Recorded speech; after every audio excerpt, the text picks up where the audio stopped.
Assalamualaikum warahmatullahi wabarakatuh. Apa kabar semuanya? Hari ini kita akan membahas yaitu materi tentang mengagungkan Allah Subhanahu wa taala dengan tunduk pada perintahnya melalui sujud syukur, sujud sahwi, dan juga sujud tilawah. Adapun materi pokok yang akan kita bahas, yang pertama sujud syukur, kemudian yang kedua sujud sahwi, yang ketiga sujud tilawah. Pertama, sujud syukur. Pengertian sujud syukur dimaknai sebagai terima kasih kita kepada Allah Subhanahu wa taala.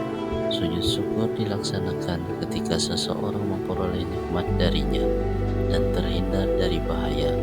Kata alhamdulillah sering diucapkan oleh kita. Selain mengucapkannya, kita dapat mengungkapkannya dengan sujud syukur. Tata cara sujud syukur. Tata cara sujud syukur mudah untuk dipraktikkan dan dilaksanakan. Terkadang ada orang yang melakukannya dengan secara spontanitas. Adapun tata cara yang dimaksud adalah sebagai berikut. Yang pertama, menghadap kiblat. Yang kedua, niat untuk sujud syukur.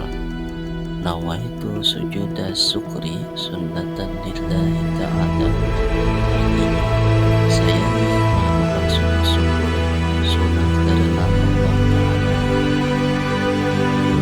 Yang ketiga, sujud seperti sujud dalam sholat dengan membaca doa sebagai berikut. Subhanallah walhamdulillah wa la ilaha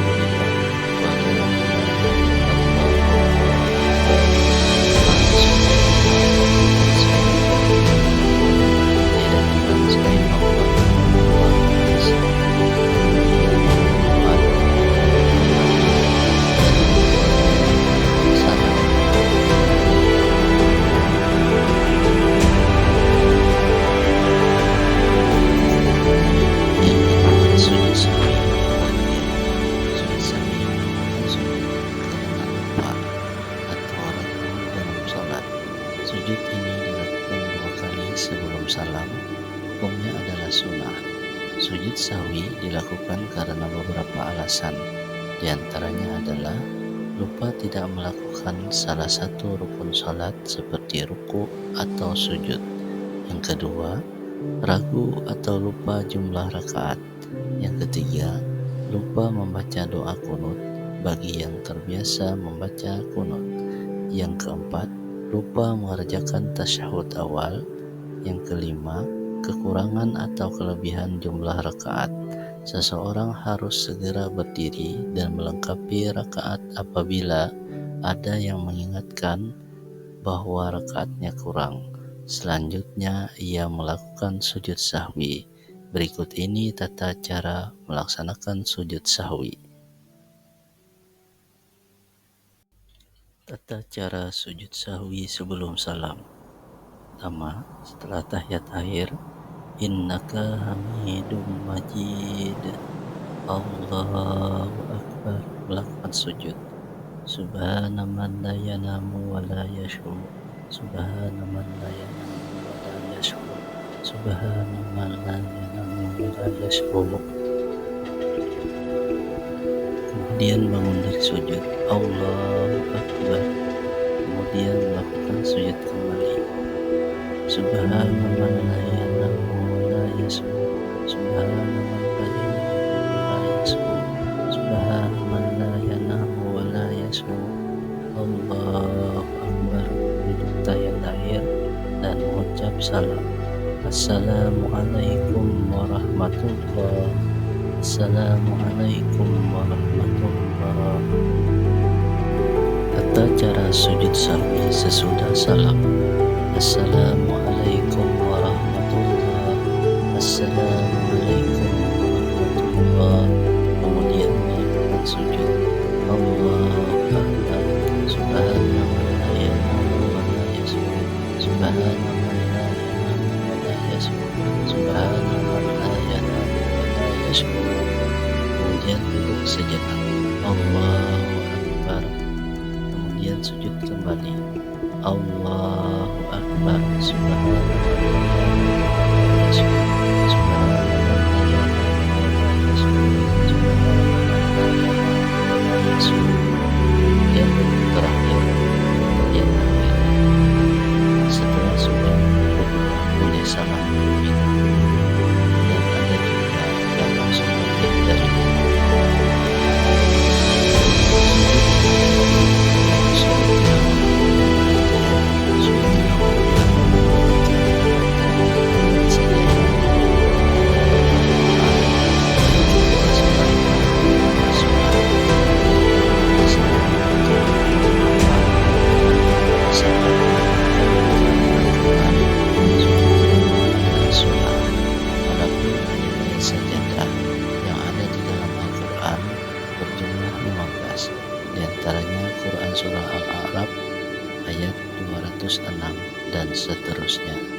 Berikut tata cara melaksanakan sujud tilawah.